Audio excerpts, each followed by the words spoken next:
at Windsor High School, and we have a panel of students together to talk about social media. Let's introduce our guests. I'm Ralph Manilak. I'm Toby Feibush. I'm Grace Benvenuti, your host. I'm Caden Lehr. And I'm Elliot Robinson. All right, we're going to kick it off with a big question about social media. What's the importance and significance of social media in your life? Let's start it out. Is this an any person? First idea? Okay, that's not me. I think social media, at least in my life, I moved here from Guatemala in 2012, and so Facebook is the only way that I'm able to stay in contact with them. So it plays a really big part in my life, making sure I'm still connected with my friends and family down there. I sort of concur with that because I'm from Florida, moved to California about a year ago, and I still keep in contact with my Floridian friends just to see how they are, especially the ones I was really close to. So that's how social media plays an integral part of my life, along with my dad. I talk to him every now and then since he's in Florida, not here. Like they said, it keeps us connected, and it can also help us meet people, not just, in our own communities or from around the world. It can, it's moving us towards a more globalized society. Along with that, we can also get any information that we want, and we can spread information with each other. On a more personal level, social media acts as a sort of way for me to express myself. If you know me personally, I'm not very outgoing. I don't talk to a lot of people. I don't get in depth with what I feel. And through social media, I'm able to post things like art that I make or pictures that I take that sort of help me emotionally express myself. Elliot, when did you first enter the social media realm? Probably in middle school. It just started as posting stupid things with my friends. And then slowly turned into a way for me to emotionally express myself. So it didn't start that way, but it kind of formed into that over time. Were your parents weary of you joining social media? No, not at all. They had complete trust in me. That's good. They still do. Anybody's parents were like, oh gosh, guys, hold on, let's check the terms and conditions before we accept. Yeah, definitely my parents, because my parents they never want to take risks. They always want to make sure everything's 110%, that this is exactly the way it's going to go. So when I first got onto social media, which was Kik. Kik was my first time getting on social media, and my parents were like, Ralph, are you sure this is safe? No stranger's going to find your IP address and come down at 2 a.m. and kill all of us. So it took a lot of convincing that, Mom, it's okay. I just kick with my friends, like sixth grade type of stuff. For me, I wasn't allowed to get Instagram or Snapchat until I was 13. That's like basically the age that you're legally allowed to get the app, I guess. So my mom was definitely weary of me getting it because she had heard so many cases where it had gone wrong, and people had gotten in trouble and just bad things had happened, and so she was very hesitant to let me get social media for sure. I didn't even have a phone until I think high school. So that's when I got my first one, Snapchat, and so I didn't really tell my parents since they didn't really care, and so I didn't really have to worry about that. Along with joining social media at a young age, I remember I joined when I was about 13, well, maybe 12. I'm not quite sure, but I was super young. And now, is it okay to be on social media nowadays? Because everything is very scary and it's hard to be safe on social media. Do you guys feel safe? As long as you know what you're doing. As long as you know to not talk with strangers or anybody that seems kind of sketchy. Now, that could be debatable because you do meet a lot of people on social media, yet you should also hold yourself back if there are strangers and maybe creeps coming on your profile. Yeah, especially if they ask you to, meet up somewhere in real life. That's a giant red flag. Just looking out for red flags like that is definitely a major key in staying safe on social media. I definitely think that most of us started maybe when we were 12 or 13, at especially young age, especially now. I see third graders or fourth graders, people in elementary school that are on iPhones using any sort of social media. I think before we get into any social media platform that we should have some sort of a mini educational course on the dangers and how to properly manage an iPhone or any sort of internet-based device, because as a child, you're very ignorant. We can all admit that. We were very ignorant to one point, and we do things such as, I remember one time I was probably 12 years old and I came across just some website. I clicked on it, and you know how it does the scams, oh, you're the 100th visitor, you get a free iPhone and stuff like that. I was 12. I clicked on that because I thought, oh my gosh, I get a free iPod Nano? Yes. So as soon as I click on that, then a multitudinous type of viruses came, had to call Apple. Wasn't really Apple, it was actually just a scam website, and they scammed $500 out of my parents because I was scared that I got a virus onto all of the router that connected to our phones. So I stole my parents', I hope you guys don't see this video. I stole my parents' credit card number. I inputted that so I could send it to Apple to get it fixed. But it turns out it was just a scam. So yeah, definitely some sort of mini educational course. Mom, Dad, I'm sorry if you do this. Do they know? They don't know now. Oh, no, they don't know. Oh, jeez. So let's keep that down low. That was 5 years ago. 5 years have passed, half a decade. Hopefully we're okay now. So with that, and you were little, and we were all little when we joined social media. Do you feel like nowadays it's creating a barrier between real communication with people? Not at all. I think as long as, like, I don't really get where the line is between real communication and social media communication, because you're still talking with people. You're still talking with the people that you know just the same way that you would if you were talking to them in person.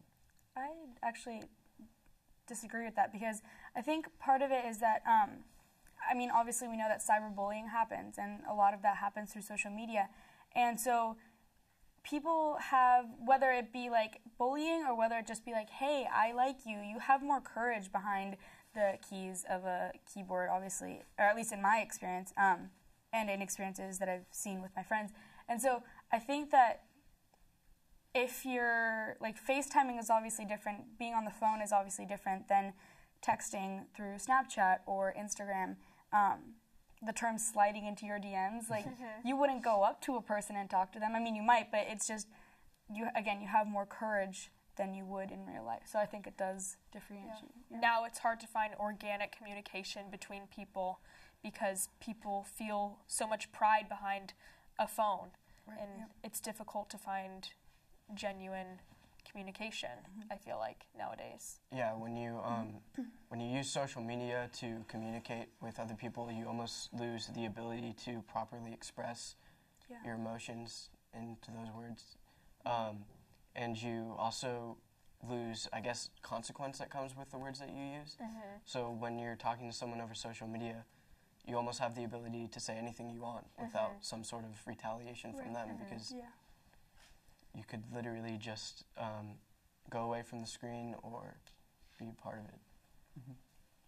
And I think going with that also, like, even if you are just texting, like, I know sometimes you text something and you're trying to be sarcastic, but the other person won't pick up on it. You know, that kind of, like, retaliation is just, it's just not the same as talking face-to-face with someone. Relatable. Now going on to a more controversial topic going on, the perceptions of what people say on social media and what's actually real. The government is very active on Twitter, obviously, and I don't think they realize their consequences because they're behind a screen. Do you guys feel like the government should be involved in social media or should kind of take a step back? I think if we're talking about, like, homeland security or counterterrorism or anything like that, then they should have a role in that. Because the whole reason that the school shooter who just shot up the high school in Parkland, Florida, wasn't detained before that, the whole thing could have been prevented if the government played a bigger role in social media. Because there were YouTube comments found on some YouTube video of him talking about shooting up his high school. So I think that the government should play a much more active role in finding people who are saying these kinds of dangerous things and watching them more closely.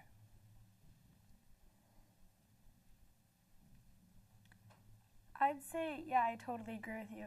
It just depends on what we're saying by an active role in social media. Now, whether that be following up on comments that seem a little risky or dangerous in that case, I totally agree, going into depth, making sure you follow through with that.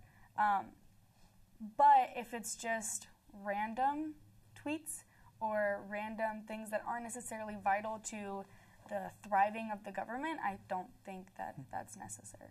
Definitely, I agree with that. You said that if the government were allowed to search more into a person, that we could have prevented that Parkland, Florida shooting, right?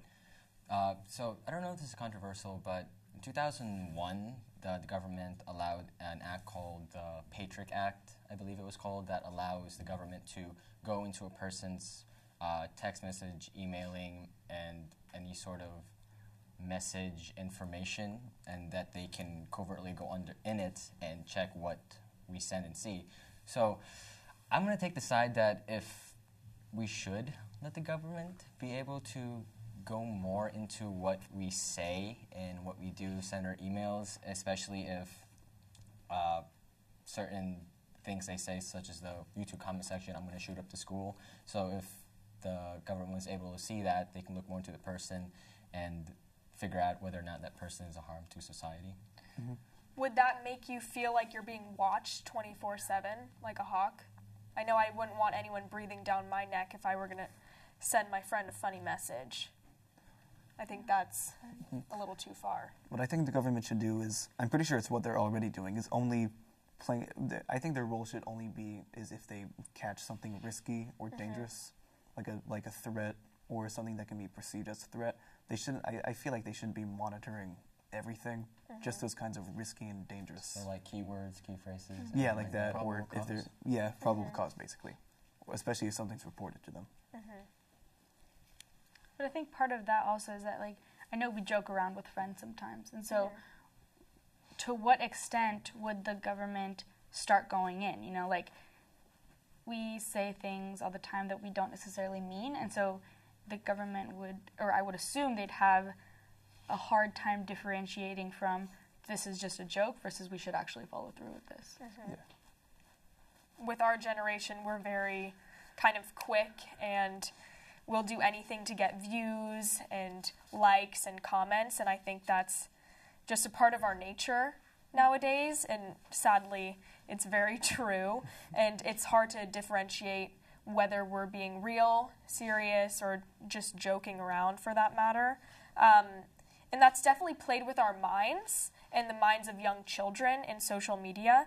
And do you think that the younger generation, younger than us, is going to thrive even though they're brought up in the social media at such a young age? I don't want to be a pessimist, but I don't think that they have what it takes due to the fact that because of their large presence on social media, they've almost lost the consequence that comes with what they say. I mean, I know a lot of younger kids who are maybe even 2 years younger than me, who it seems as almost they're demoralized. They just have no morals. They have no, they're just extremely apathetic. They don't care about what they say or anyone else around them. And I think that that's a product of their presence on social media. I would totally agree with that. I didn't have a phone until the end of 8th grade, so, or social media, obviously. And it made me be able to observe other people and how they acted on social media and the repercussions that they were getting from putting out certain content. And I think the younger, like you were saying, the younger generation isn't able to have that experience and be able to observe those people and how other people act. They're the people who are acting that way. You know, it's and like you were saying about morals, like they're not getting the same experience that we had and not realizing the danger and the pluses and the negatives of social media like we did. So. I mean, I don't really have an opinion on this, but I'd like to play devil's advocate if I can. I kind of agree with what you're saying, but at the same time, what you say online to someone else, as long as it's not an anonymous account you have, if it's your account and everybody knows it's you, and you're saying something to someone you know, then that can have real-life ramifications. If you're bullying someone online and they know it's you, then you go to school the next day and they're going to be mad at you, and people are going to be mad at you. What you say on social media can essentially cause drama. That's the main point that I'm making. And so if kids are on social media, they learn from this early age that what they say does have consequences. And I believe that we're on the edge of where we have those morals, yet we don't have those morals. I think we kind of flip-flop, and that's good, that's bad, but it's a part of just our life. And with that comes nature and nurture of how you were growing up. Now for me, we didn't watch a lot of TV, we weren't too heavily involved in social media, but nowadays we are. With parenting, a lot of parents I see when I go out to a restaurant just kind of shut their kids up with an iPad, and I find that horrible, because how are you going to have that interaction with your parent or your sibling or the people sitting across from you? What do you guys think of that parenting tool? Is it effective? Is it stupid? It's effective in some ways, such as the first way is effective of making your kid become quiet and eating their food or just playing whatever games they play on their iPad. However, what you said, the social interaction part, I see families just like you at, say, Applebee's, instead of eating their food, which they do, they're on their iPhone or iPad eating the food while they're talking, while they're on their iPhone, and no one's talking to each other. And in my experience, whenever I have dinner with my family, no one has their phone, and we're all just talking about how our day went, just laughing, arguing with each other. Yeah, I totally agree. My family, we have a rule that when we're sitting down to dinner or whatever meal we're having together, there's no electronics at the table. The TV isn't on, there's no music, nothing. And actually, I had this experience. I was babysitting for this family, and there was a 9-month-old and a 7-year-old, and the family told me if the 9-month-old starts crying, just put on this specific show on Netflix, and she'll shut up. And I was kind of appalled, because for me, when at least what my mom has told me, when I was younger, I would just get passed around from person to person, and entertain and figure out what I need. And so what if this kid was hungry? What if this kid needed the change of a diaper? I'm not gonna just sit the baby down in front of a TV and have her shut up. No, my job is to entertain the kids, to watch over them, to make sure they're okay. And if something isn't okay, I'm not gonna put a screen in front of them and have them shut up. That's just doesn't seem right. It really depends on the situation and how annoying the kid is. Because if it's the kind of... At least you're honest. I mean... Kids are a little... Yeah. If it's the kind of case where, it's a 5-year-old or something with... I don't mean to sound like I'm disparaging these people, but if they have ADD or something and they're on an airplane and they're running up and down the aisle... This actually just happened a little bit ago. There's some kid on an airplane who, for I think an 8-hour-long flight, wouldn't stop screaming and running up and down the aisle. So if it's that kind of situation, then yeah, it makes sense that the parents would want to shut them up with some sort of electronic. But if it's the kind of thing where the parents, one of the things that pisses me off the most is going to a park and seeing a parent just staring at their iPhone while their kid runs around and does whatever. If it's driving a wedge between the parent and the kid, then no, they shouldn't do it. But if their child has to be quiet at that moment, then yeah, that's effective. I agree with you. Yeah, I think giving a kid a phone at such a young age almost makes a kid dependent upon that phone, and it inhibits a relationship to form between the parents and the child, as well as the child's ability to express themselves the way that they need to. I remember in middle school, the cool thing was to have a phone, and actually prior to middle school, I actually got my first phone in 4th grade, and it was a little flip phone, and my thumbs had to learn the hard way. I had to type actually really hard. I know that first world problems, but yeah, totally. Getting that phone in 4th grade was amazing, and it's kind of sad that was the highlight. I remember getting a McDonald's meal in 4th grade, and everyone saw you. You were the cool kid. Yeah, you come home from the doctor. Yeah. Going off of just social media affecting our perceptions of just life in general. This is off, but Do social media influencers have too much influence? What do you mean? So, I'm going to talk about this topic. So, Jake Paul Oh, is a famous YouTuber, and he posted a video in a forest. Logan Paul. Yeah, Logan Paul, sorry. And it was very controversial because it was a suicide attempt from someone else. And I don't really want to elaborate on it, but I think you know what I mean. Yeah, I think everybody knows this one. Is there too much influence Well, with influencers? I think that they have unopposed influence, almost. Because when you're on the internet, you have a cult following that, like, you don't have anyone going against you because you're in that following, I guess. So it's like, you don't see the negative side of your cult that you're in because there's no one telling you that it's bad because you're surrounding yourself by people of the same opinion. And people who like you and stand behind you. Yeah. well, with these kinds of role models that have controversy, there's always those kinds of controversies pertaining to role models. You know, now it's Jake and Logan Paul being idiots. When we were all little, it was Justin Bieber, drag racing and smoking weed. I don't think social media was even a very big deal back then. 80s, there was MTV. Go back all the way to the 20s, and we had the, what were the names? There's like a trio of like women who were singing about boys, and it was super controversial. There's always going to be those kinds of like controversial role models, and so I don't think it's anything new. I don't think that the internet kind of changes that at all. I personally would like to say that, yes, I think, going off what you said, there will always be role models. And I think part of having social media and having that platform, as somebody who doesn't have that high of a platform, is you have to execute willpower on yourself. And what we were saying about that the younger generation growing up with electronics is that they don't have that willpower. They don't have those morals saying, oh, no, I should not watch this because this is not okay. I should not watch this because this is something that might hurt other people or might be a very sensitive topic to other people, and I shouldn't support this. And so, I personally have that willpower. I personally have that that judgment to say, no, this is a place where I shouldn't go. But the younger generation, I know that Logan Paul has a lot of followers that are younger than us, and because they grew up with that, they don't have that, and so that kind of worries me, honestly. You have something to say, Ralph. I'm thinking about something to say. See it. I can see it.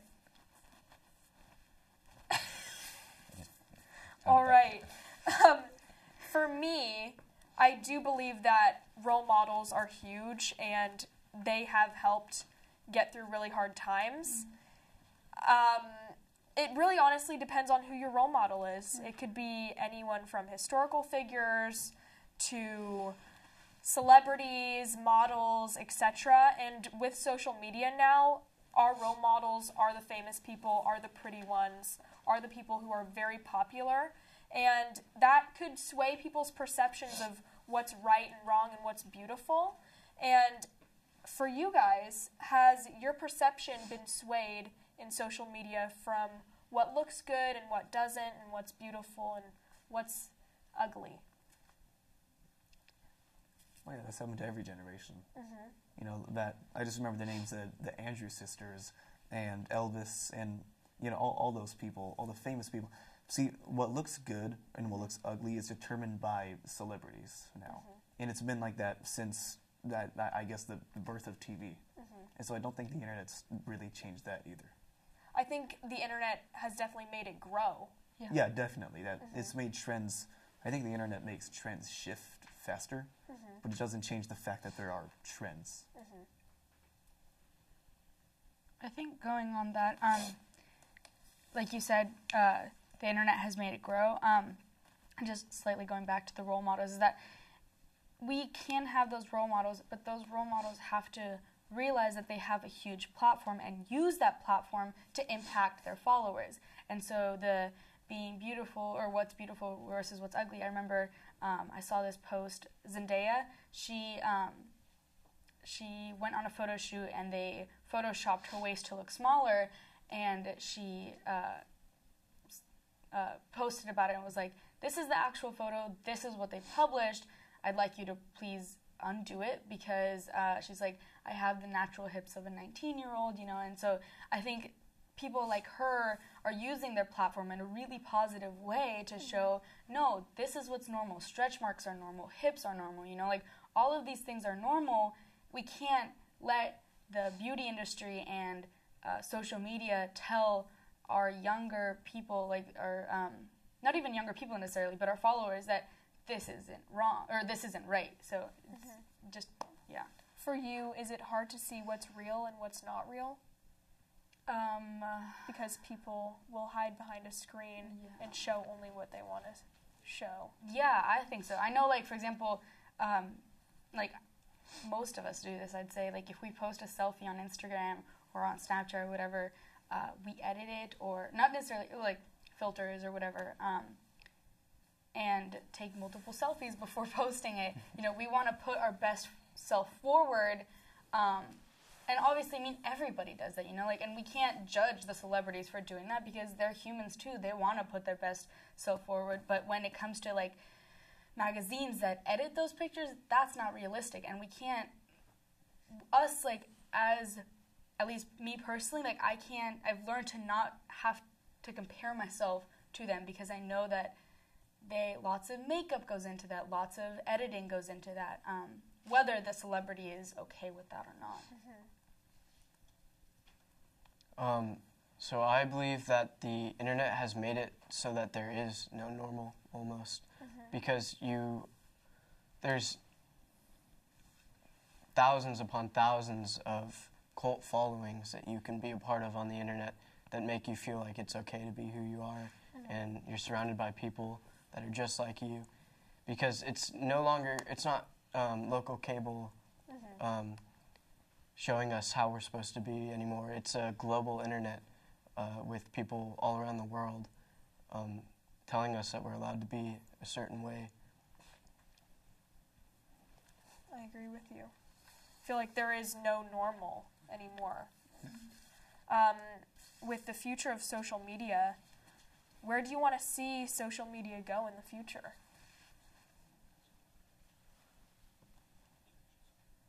It's a very broad topic. I kind of like the status quo.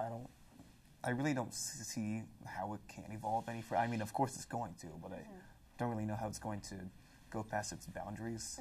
I mean, I'm hoping it doesn't become something like an episode of Black Mirror, but I don't know. I don't see it changing very much.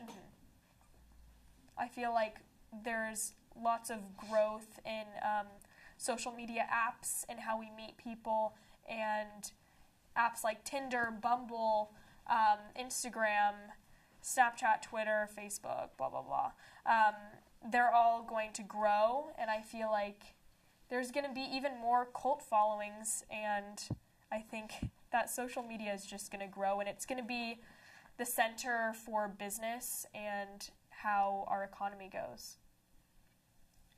As far as having social media, like, be in the future, like, I don't see it changing, but I see the content of it changing. Because I know now we're using social media to, for example, walkouts that are going to happen. You know, we use social media to spread that around, spread the word around, make sure that people know that this cause is being supported, as well as what Zendaya, again, going back to Zendaya, having other people be aware that this is the impact that's happening, and so the content being changed, saying, no, this is what it used to be in the past, this is not how we want to move forward with it, you know?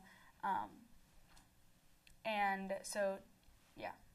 I agree. I'd love to see the future of social media and the hope become more positive and influential. Right, yeah. I totally agree with you.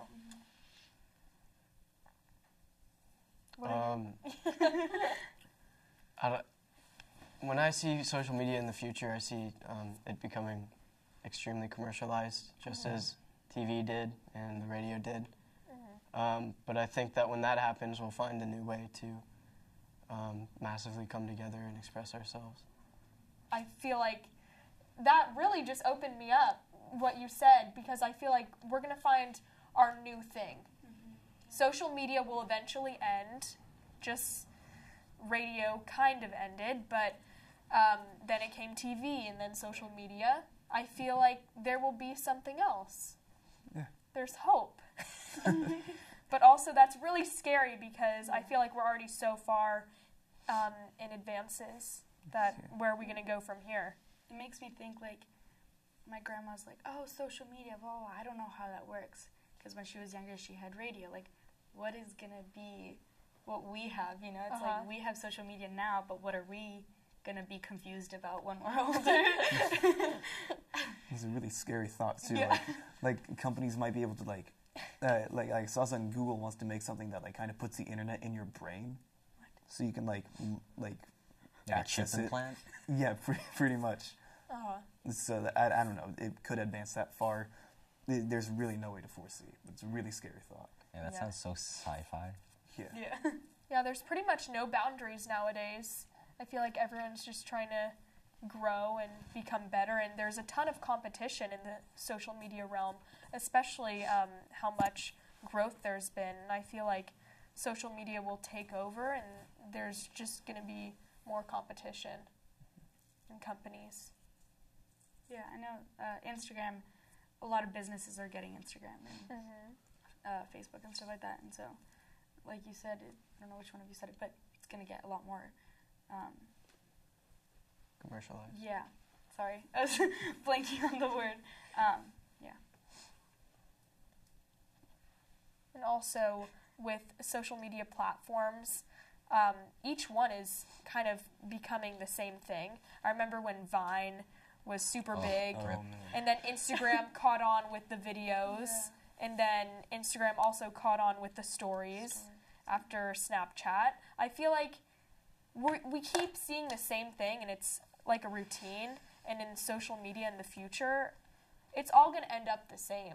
It pretty much is the same. Yeah. There's no real uniqueness. Yeah, there's no sort of creativity. I especially see that similar with the iPhones, iPhone 6, iPhone 7, iPhone 8. Only difference is the camera features are better, nothing else. It's really different. It's definitely different, and I feel like with that, social media is going to grow, and we'll see where that leads to us in the future. I know we all have different plans for social media, and we all might use it, we might not use it. It can really be impactful in your life, and it also can be kind of your downfall. Either way, I want our viewers to use social media in a safe way and use it as a positive influence, and not only use social media for fun, but use it for educational purposes, to interact with others, and also make your world a little bit better than it was before. And with that, I want to thank you so much for watching our social media panel. Have a great night. Thank you so much. And we're done.